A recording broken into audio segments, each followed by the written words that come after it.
हाँ जी, नमस्ते। आपको भी नहीं पता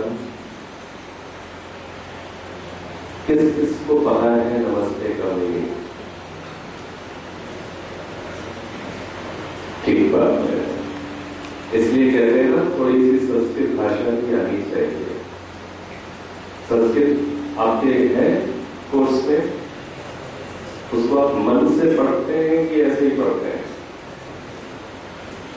कई बार ऐसा होता है ना, हम संस्कृत लैंग्वेज के ऊपर उतना ध्यान नहीं देते, ऑप्शनल सब्जेक्ट है, बस पासिंग मार्क्स आ जाएंगे, आगे हम चले जाएंगे। लेकिन कभी सोचिए, यदि आप एक आईएएस ऑफिसर बनते हैं,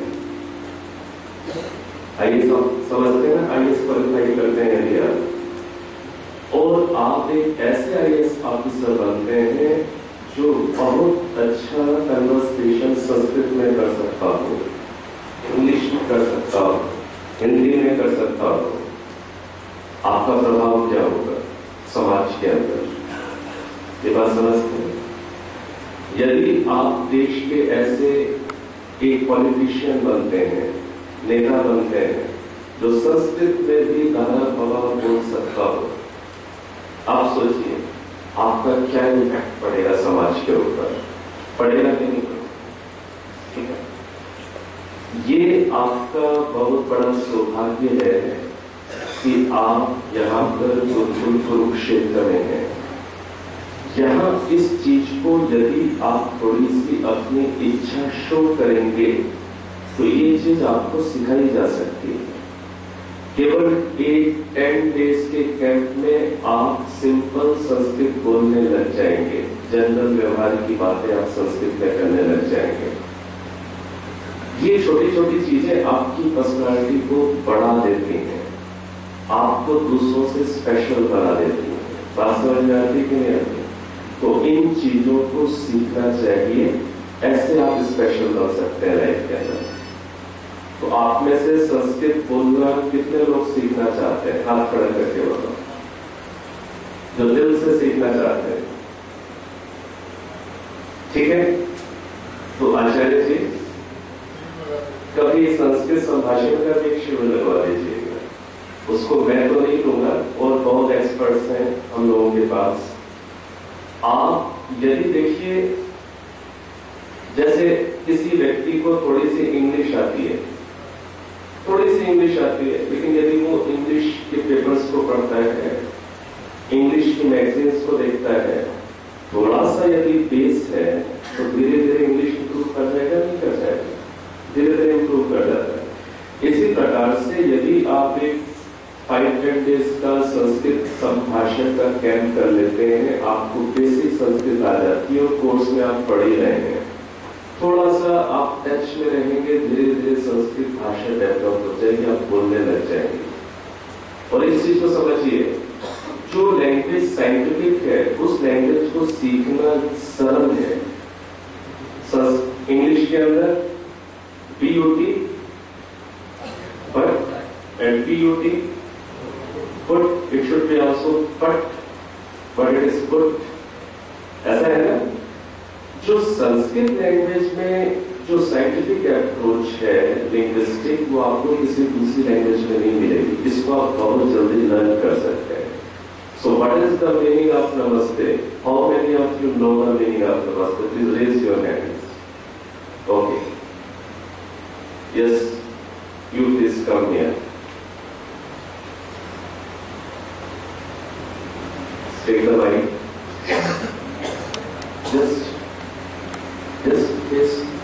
मैं आपका सम्मान करता हूँ। Very good answer, perfect answer. मैं आपका हृदय से सम्मान करता हूँ, आदर करता हूँ। This is the meaning of namaste. What is the meaning of namaste? ते मीन्स आपका। परफेक्ट, तालियां बजा के इनका सेल्यूट होता है। बहुत अच्छे से, शाबाश। आपका नाम? मेरा नाम विजेंद्र। विजेंद्र जी, विजेंद्र, बहुत अच्छे।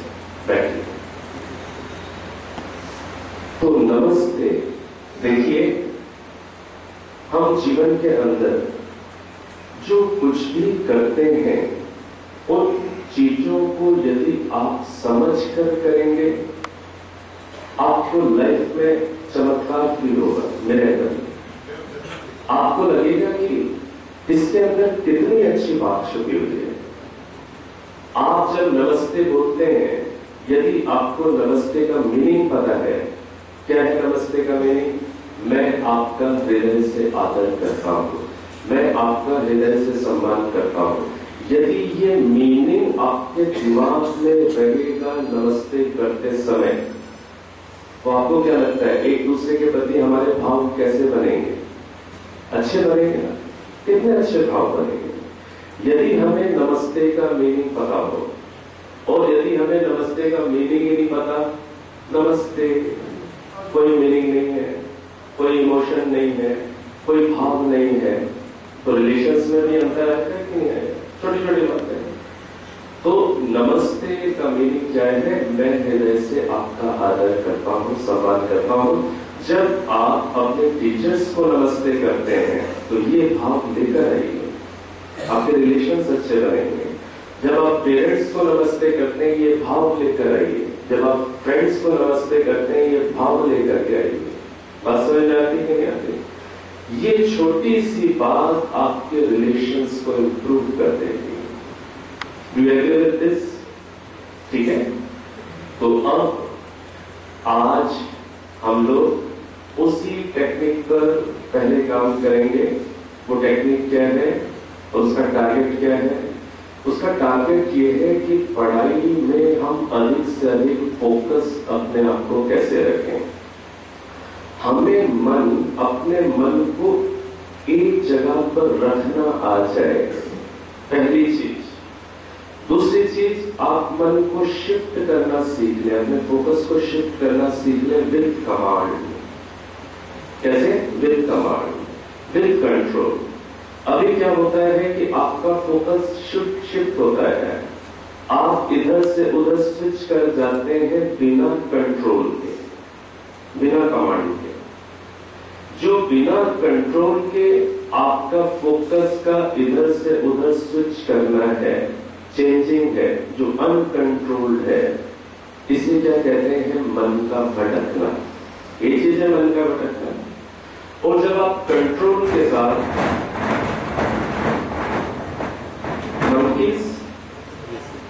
जब आप कंट्रोल के साथ अपने फोकस को शिफ्ट करना लग जाते हैं, ठीक है ना, तो ये चीज आपके अंदर इतना बड़ा बैलेंस पैदा कर देती है, कंट्रोल पैदा कर देती है कि आप 1000 लोगों से अलग खड़े हो जाते हैं।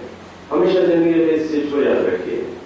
अपनी स्टूडेंट्स लाइफ के अंदर, इस स्टूडेंट लाइफ के अंदर हमेशा अपने अंदर ऐसी क्वालिटीज को लाने की कोशिश करिए जो भीड़ से आपको अलग करते हैं। समझ में आती है बात? एक व्यक्ति सुबह उठता है, लेकिन वो सुबह उठता है जब बेल बजाई जाती है, जब ऊपर से टीचर्स का प्रेशर होता है कि सुबह नहीं उठेंगे यदि आप तो फाइन कर देंगे, सुबह नहीं उठेंगे आप तो पनिश कर देंगे। एक सुबह उठना ये है, और एक सुबह उठना कल समझा ना हम लोगों ने। सुबह क्यों उठा जाता है जल्दी? क्योंकि उस समय रेट ऑफ फोटोसिंथेसिस सबसे अधिक है, परसेंटेज ऑफ ऑक्सीजन उस समय प्लांट सबसे अधिक रिलीज कर रहे होते हैं, and that is the time when nature is giving her precious gifts for you. अपने कीमती उपहारों को नेचर दे रही है। Eight that time, with your inner desire and with your own understanding, you should wake up early in the morning. बात समझ में आती कि नहीं आती? छोटी छोटी बातें हैं। छोटी छोटी बातों को जितना समझकर आप काम करेंगे, आप लाइफ में डिफरेंट बन जाएंगे, and people will follow you, and you will be the leader. ठीक है? तो नमस्ते का मीनिंग समझ में आ गया। अब हम माइंड को एक जगह रखना विद कंट्रोल, उस जगह से फिर शिफ्ट करना दूसरी जगह पर विद कंट्रोल, फिर तीसरी जगह शिफ्ट करना विद कंट्रोल। ये चीज आपके अंदर ये सामर्थ्य ला देगी कि पढ़ते समय आप किताब पर मन को रख पाएंगे, क्लास के समय टीचर के जो शब्द हैं उन पर मन को रख पाएंगे, फोकस कर पाएंगे। आपको कोई डायग्राम याद करना है, उस डायग्राम को 2 मिनट देखेंगे, आप याद कर पाएंगे। ये चीज आपके अंदर ये सामर्थ्य पैदा कर देगी। तो चलिए, कल की जो टेक्निक का पहला पार्ट है, इसको समझते जाइए। मेडिटेशन को अपनी लाइफ में जोड़िए। मेडिटेशन एक बहुत बड़ी साइंस है। स्पिरिचुअलिटी को अपनी लाइफ में जोड़िए। अभी इस पर भी हम लोग काफी कुछ डिस्कशन करने वाले हैं। तो करना क्या है, स्टार्टिंग में डीप ब्रीदिंग करनी है, और डीप ब्रीदिंग करते समय अपनी अवेयरनेस कहां रखनी है? डीप ब्रीदिंग करते समय अपनी अवेयरनेस कहां रखनी है? Inside the nostrils. Inside the nostrils. Inside the nostrils आपको एयर के टच को फील करना है, सांस के टच को फील करना है।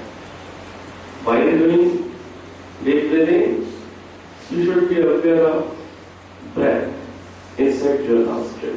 ठीक है, ये आप करेंगे।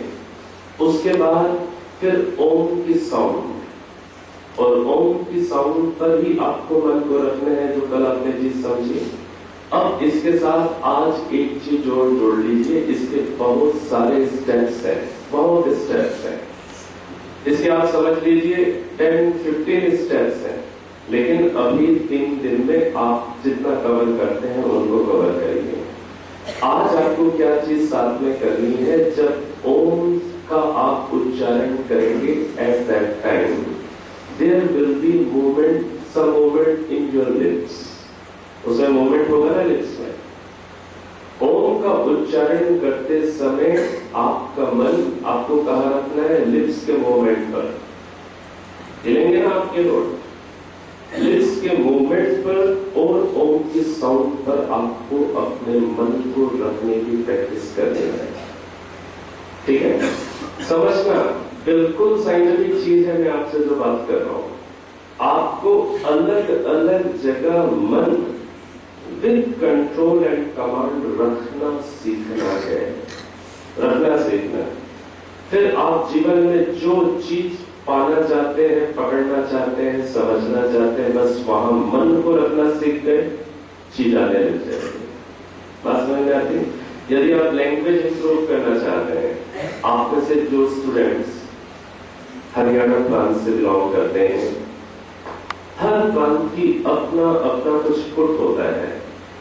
यदि उनको लगता है कि नहीं, मेरे को हिंदी का प्रोनाउंसिएशन अपना बेटर करना है, मुझे अपने लैंग्वेज को पॉलिश करना है, मैं हिंदी बोलता हूँ लेकिन वो थोड़ा सा और अभी और उसको मॉडिफाई करने की जरूरत है, पॉलिश करने की जरूरत है, तब आप बस, यदि कोई लैंग्वेज इंप्रूव करना चाहता है, लैंग्वेज इंप्रूव करने का सिंपल सा मेथड है, जो व्यक्ति ठीक लैंग्वेज बोलता है उसकी वर्डिंग्स पर अपने मन को रख दीजिए, उससे आप डिस्ट्रैक्ट मत होइए। यदि आपको ऐसा लगता है कि मेरा हिंदी का उच्चारण ठीक है, तो पूरे मेरे उच्चारण पर अपने मन को बनाए रखिए कि मैं कभी सत्येंद्र बोलूंगा तो कैसे बोलूंगा। ठीक है, कभी मैं जिसे कहते हैं ब्रिजेश बोलूंगा तो कैसे बोलूंगा, कभी मैं यज्ञ बोलूंगा तो कैसे बोलूंगा। आप क्या बोलते हैं, यज्ञ की यज्ञ? क्या बोलते हैं? ठीक है, एक एक चीज का प्रोनाउंसिएशन, यदि आपको लगता है कि इस व्यक्ति का प्रोनाउंसिएशन क्लियर है, समझ में आता है और ठीक है, उस पर रखेंगे, वो चीज आने लग जाएगी। मन को जहां रख देंगे उस चीज को आप पकड़ सकेंगे। समझ में आ रही है बात? तो प्रैक्टिकल समझ लिया। पहला step deep breathing, second step अब क्या है, लिप्स का मूवमेंट और साउंड, इन दोनों पर रखना है। और तीसरी चीज जो बहुत यूजफुल है, उसके बगैर इस टेक्निक पर आप आगे काम नहीं कर सकते, तीसरी चीज क्या है, जब भी आप डिस्ट्रैक्ट होते हैं then you should count how many times I get distracted, कितनी बार मैं भटका, कितनी बार मैं भटका. You should be very aware of this fact. If you are getting distracted, then you should be able to do counting. Sometimes what happens, हमारा मन भटक जाता है, पता ही नहीं चलता. Did it happen with you? Sometimes what happens, you get distracted, and even then you don't know that you have gone somewhere else. बात समझ में आती है? पता ही नहीं चलता कि कब किताब से मेरा फोकस हट चुका है, कब भटक चुका हूं, और काफी देर टाइम को जिसे कहते हैं वेस्ट करने के बाद देन फिर समझ में आता है, अरे मैं इतना टाइम वेस्ट कर चुका